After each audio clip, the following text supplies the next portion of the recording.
El sacerdote tomó el papel que mi madre le había entregado antes de morir, y supe que algo iba a romperse. No fue lo que dijo, sino el modo en que lo sostuvo. Entre sus dedos temblaba una hoja amarillenta, con los bordes gastados y una pequeña mancha de cera. Reconocí su letra antes de que la nombrara. Esa caligrafía firme, inclinada, que usaba para escribir las listas de mercado y los recordatorios de cumpleaños. Mi madre muerta, iba a hablar por última vez. El murmullo dentro de la iglesia se apagó lentamente. Las flores frente al ataúd parecían marchitarse en el mismo aire. Mi hermano menor bajó la cabeza. Mi tía se persignó 3 veces, como si el papel en las manos del sacerdote pudiera arder en cualquier momento. Yo no respiraba. Y entonces él dijo, antes de morir, su madre me pidió leer esto. No todo, solo una parte. Fue ahí cuando entendí que no estábamos reunidos solo para despedirla. Estábamos allí para escucharla.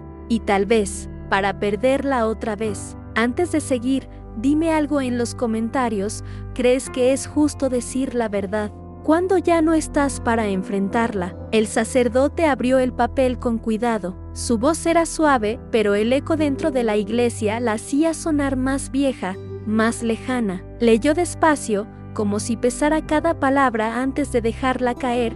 No todo lo que callé fue cobardía. Callé porque decirlo te habría roto antes de tiempo. El silencio que siguió fue distinto. No era el silencio del respeto, ni del duelo. Era un silencio que huele a miedo. Yo sentí que algo dentro de mí se movía, como si una parte de mi vida hubiera empezado a temblar, sin saber aún por qué. El sacerdote cerró los ojos un instante y continuó leyendo.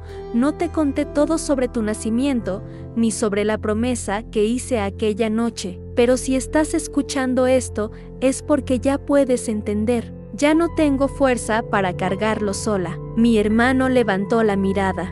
Buscó mis ojos, pero no me encontró. Yo no podía mirarlo. Solo pensaba en esa palabra, promesa. Mi madre era una mujer de fe. Cumplía cada palabra, cada gesto, cada obligación. ¿Qué promesa podía ser tan grande que sobreviviera a 30 años de silencio? El sacerdote se detuvo, respiró profundo y dijo algo que me perforó. Lo demás, lo leerás tú. Guardó el papel dentro de un sobre pequeño, doblado con precisión casi ritual, y lo colocó en mis manos. Frío, ligero, pero más pesado que cualquier cruz. Mientras la misa continuaba, el aire se volvió espeso. Sentía que todos me miraban sin hacerlo, como si supieran que dentro de ese sobre no había palabras, sino heridas. Yo no lloré, no todavía, solo me quedé mirando el ataúd, y en silencio, le prometí algo, que iba a leerla, aunque me destruyera. Guardé el sobre en el bolso como quien guarda una piedra caliente. Sabía que tarde o temprano me quemaría, pero no podía soltarlo. Durante el resto del funeral, cada palabra del sacerdote sonaba lejana, borrosa, como si mi cuerpo estuviera allí pero mi mente se hubiera quedado dentro del sobre. Cuando terminó la ceremonia, todos se acercaron a darme el pésame. Algunos abrazos eran sinceros, otros rutinarios. Pero hubo algo que me inquietó. Mi tía Elena, la más reservada, la que siempre hablaba poco, se acercó, me tomó las manos y dijo apenas un susurro: tu madre era una buena mujer, hizo lo que creyó correcto. No dije nada, pero sus ojos parecían pedir perdón por algo que yo aún no sabía. Esa noche, ya en casa, me senté frente a la mesa del comedor. El sobre seguía allí, intacto. La lámpara derramaba una luz amarilla sobre el papel, igual que en mis recuerdos de infancia, cuando mi madre escribía en esa misma mesa. Tenía ese mismo gesto, el ceño fruncido, la mano apoyando el mentón, el silencio como única compañía. Ahora entiendo que aquel silencio no era paz, era peso. Recordé los días en que ella me pedía no hacer preguntas. Cuando le preguntaba por mi padre, me respondía con frases cortas, siempre las mismas: él era bueno, se fue demasiado pronto. Hay cosas que los niños no necesitan entender. De pequeña, creí que su tristeza era el precio del amor, que había amado tanto que el dolor le había cerrado la boca, pero ahora, con él sobre frente a mí, entendí que su silencio tenía nombre, y que ese nombre estaba escrito dentro de esa carta. No la abrí esa noche, no pude. Tenía miedo de que lo que leyera no solo cambiara la historia, sino a mí misma. Así que la guardé en el cajón del mueble del pasillo, donde ella solía dejar las llaves. Durante días, intenté seguir con mi vida, trabajo, llamadas, la rutina vacía de quien no quiere pensar. Pero todo lo que tocaba me devolvía a ella. El aroma del café por la mañana, el sonido del televisor viejo que siempre dejaba encendido para que la casa no se sintiera sola. Incluso las plantas del jardín parecían marchitarse más lento, como si esperaran que yo abriera esa carta para poder descansar. Y entonces, un detalle. El domingo siguiente,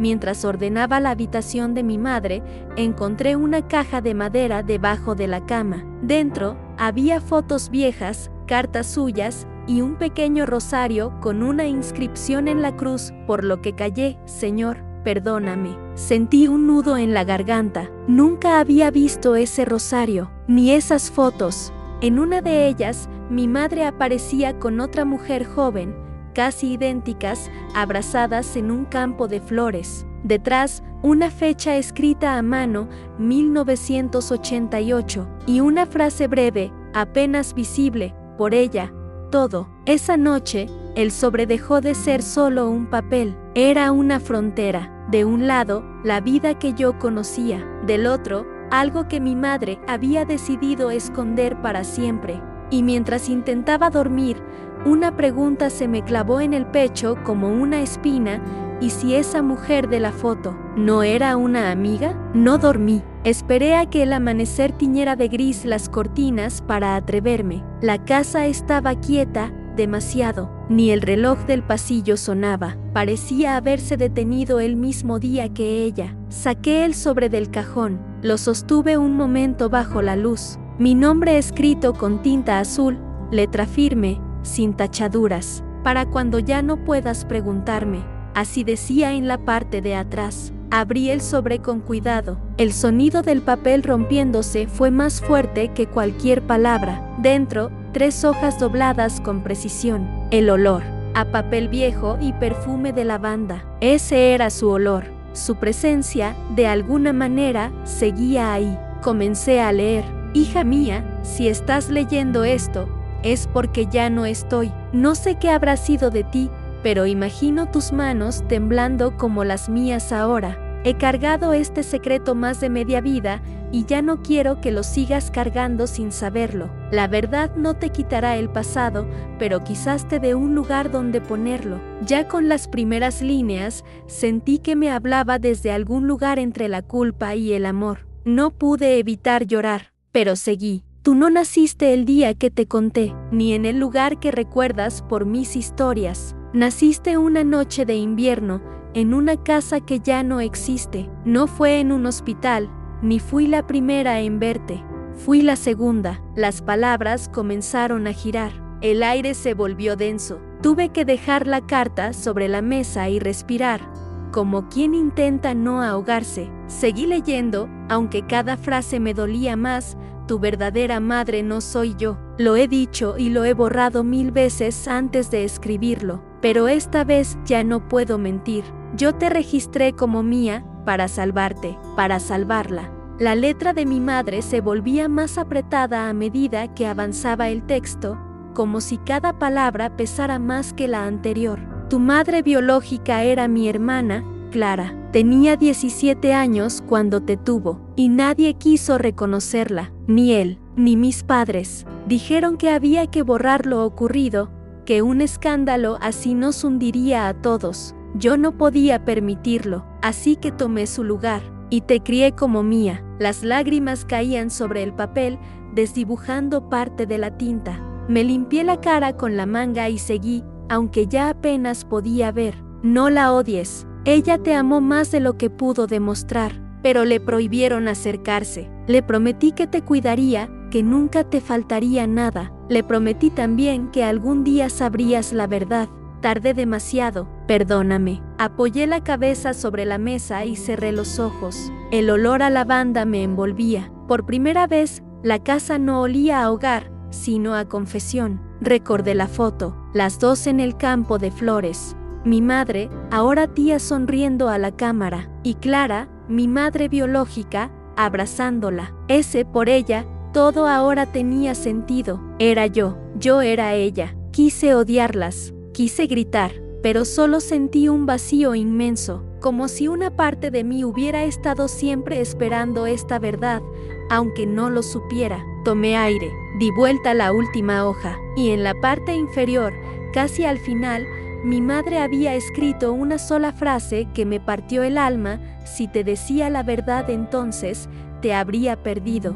Pasé el resto del día sentada frente a la carta. A veces la releía desde el principio, otras solo miraba las palabras sin poder entenderlas. Había una frase que se repetía en mi cabeza como un eco imposible de apagar: tu verdadera madre era mi hermana. El sol se fue apagando tras la ventana y con la luz se apagaba también algo dentro de mí. La sensación de pertenencia, el apellido, la historia que creí mía. Esa noche soñé con mi infancia, con las tardes en las que Clara venía a visitarnos de paso. Siempre traía algo, un pastel, una bufanda tejida, un libro viejo. Mi madre le abría la puerta con un abrazo, pero nunca la dejaba quedarse mucho. Ella vive lejos, me decía después, como si esa distancia explicara el silencio. Ahora entendía que esa distancia no era geográfica, era una herida. A la mañana siguiente fui a ver a mi tía Elena, la que había dicho en el funeral: tu madre hizo lo que creyó correcto. La encontré en la cocina, con el mismo delantal de flores que usaba desde que tengo memoria. Cuando me vio, bajó la mirada. «¿Ya leíste la carta?», dijo, antes de que yo hablara. Me quedé quieta, no necesitaba responder. Ella se sentó, me señaló una silla frente a ella y suspiró. «Tu madre me lo contó cuando Clara se fue del pueblo. Nadie más lo sabía, ni siquiera tus abuelos. ¿Y por qué nunca me lo dijeron? Porque ella te pidió que no lo hiciéramos. Dijo que el silencio era lo único que podía darte una vida normal». ¿Una vida normal basada en una mentira? A veces la mentira es la única forma que tenemos de amar sin destruir. Esa frase me dolió más que la carta, porque era la misma que habría dicho mi madre. Elena me contó que, después de que Clara dio a luz, el pueblo entero murmuraba, que mi abuelo no soportó la vergüenza, que fue mi madre quien propuso registrarme como su hija para salvar el apellido, y que Clara aceptó, con la condición de poder visitarme como amiga. Cada pieza encajaba con precisión cruel. Cada recuerdo, cada silencio, cada mirada esquiva. Recordé una Navidad, yo tenía unos 8 años. Clara me regaló un medallón de plata con una inicial grabada, Calle. Le pregunté qué significaba y ella sonrió. Por cariño, me dijo. Mi madre la miró entonces, una mirada que ahora entiendo, mezcla de ternura y advertencia. Nunca más volví a ver ese medallón. Desapareció días después. Salí de casa de Elena con el alma pesada. Caminé hasta la vieja iglesia del barrio, la misma donde se celebraban todos los bautizos. En el archivo, en una vitrina polvorienta, estaban los libros antiguos de registros parroquiales. Pedí ver el del año de mi nacimiento. Las hojas eran frágiles, amarillentas. Y ahí estaba niña María del Carmen Álvarez, madre Isabel García, padre desconocido, pero algo me llamó la atención. Una nota al margen, escrita con otra letra, más temblorosa, anotación corregida el 12 de febrero de 1990. Se confirma paternidad de Antonio García. Antonio García era el esposo de mi madre, el hombre que siempre creí que me había abandonado. Me quedé mirando esas líneas una eternidad. La tinta desvanecida parecía más honesta que todas las palabras que me habían dicho. Al salir de la iglesia, el aire olía a pan recién horneado y a lluvia. Era el mismo olor de mi infancia, pero ya no me reconfortaba. Ahora sabía que cada aroma, cada gesto, Cada sonrisa había sido parte de una historia cuidadosamente editada. Y mientras caminaba de regreso, una frase de la carta me golpeó con más fuerza que antes. La verdad no te quitará el pasado, pero quizás te dé un lugar donde ponerlo. Quizás eso era lo que estaba haciendo mi madre, incluso desde la tumba, dándome un lugar. Uno nuevo, uno que dolía, pero que por primera vez era completamente mío. Tardé 3 días en decidirme. 3 días mirando el teléfono, el nombre Clara en la agenda vieja de mi madre, sin atreverme a marcar. Tenía miedo, no de lo que diría, sino de lo que callaría. Finalmente, la tarde del 4.º día, la llamé. La voz al otro lado fue un suspiro, no una palabra. Y antes de que pudiera presentarme, ella dijo: sabía que algún día ibas a llamarme. El encuentro fue en su casa, a las afueras del pueblo. Una casa pequeña, blanca, rodeada de árboles. Todo en ella olía a lavanda y madera húmeda, igual que en la carta. Cuando abrió la puerta, por un instante creí estar frente a mi madre. Eran tan parecidas que me faltó el aire. Pero en Clara había algo distinto, la mirada cansada de quien carga años de espera sin esperanza. Nos quedamos en silencio unos segundos. Luego ella sonrió con una ternura que dolía. «Tiene sus manos», dijo. No supe si hablaba de mi madre o de ella misma. Nos sentamos frente a frente, con una tetera entre las dos. El vapor subía despacio, como si también quisiera escuchar. Leí la carta, dije por fin. Ella asintió, sin sorpresa. «¿Estás enojada?», preguntó. «No lo sé, estoy vacía». «Eso es normal», susurró. «La verdad no llena, solo cambia la forma del hueco». Me quedé observando sus manos. Temblaban ligeramente. «¿Por qué lo permitiste?», pregunté. «Porque no tenía elección. Mi madre, tu abuela, dijo que si insistía, te quitarían de mí. Y yo tenía 17 años, hija. No tenía cómo pelear». Su voz se quebró. «Tu tía me prometió que te amaría como suya, y lo hizo. Te dio todo lo que yo no podía darte, pero me quitó la verdad».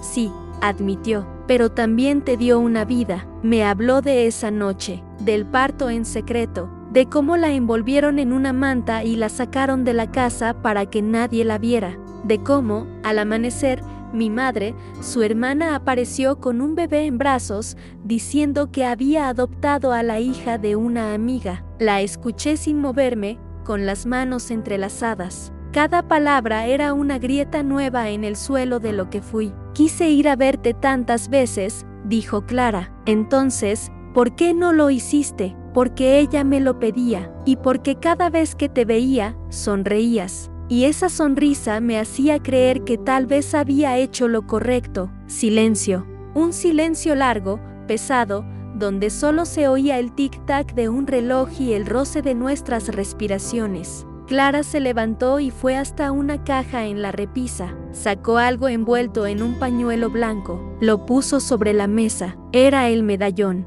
Aquel que me había regalado cuando era niña. El que desapareció días después. «Ella me lo devolvió», dijo Clara. «Dijo que no era momento para que lo tuvieras». Lo abrí. Dentro, una foto diminuta, una mujer joven sosteniendo un bebé envuelto en una manta.